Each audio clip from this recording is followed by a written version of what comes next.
یہ ہے وقت میڈیا۔ آئیے لے چلتے ہیں آپ کو ہندوستان کے صوبے اتر پردیش کے ضلع میرٹھ کی تحصیل موانا کے گاؤں نگلا چاند میں، جہاں 29 اکتوبر 2021 کو مدرسہ اسلامیہ عربیہ قاسم العلوم میں جلسہ سیرت النبی و اصلاح معاشرہ بموقع جشن دستار بندی منعقد کیا گیا۔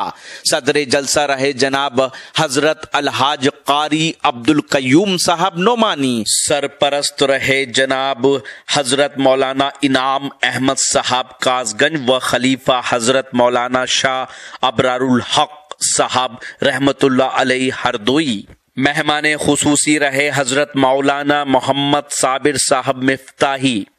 جناب چودھری میر محمد صاحب نے اپنے بچے محمد کاشف کے حافظ ہونے کی خوشی میں اس جلسے کا مکمل خرچ ادا کیا۔ پروگرام کو کامیاب بنانے میں اہل بستی نگلا چاند نے اپنا اہم رول ادا کیا، ساتھ ہی مدرسہ حاضہ سے فارغ ہونے والے طلبہ و طالبات کی خوشی میں بچوں کے استاد نیک دل خوبصیرت انسان جناب قاری محمد شمشاد نعمانی امام مسجد نگلا چاند کو انعام و اکرام سے بھی نوازا گیا۔ اس جلسے کی خوبصورت نظامت کی جناب قاری شیر خان صاحب نے۔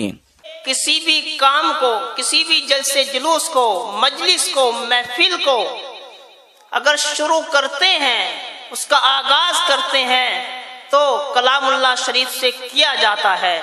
میں بھی اپنے بڑوں کا طریقہ اختیار کرتے ہوئے، طرز تکلم اختیار کرتے ہوئے مدرسہ حاضہ ہی کی ایک طالبہ سدرہ پروین کو مدعو کروں گا کہ وہ بچی آئے اور اس محفل کا آغاز کلام اللہ شریف سے فرمائے۔ اعوذ باللہ من الشیطان الرجیم، بسم اللہ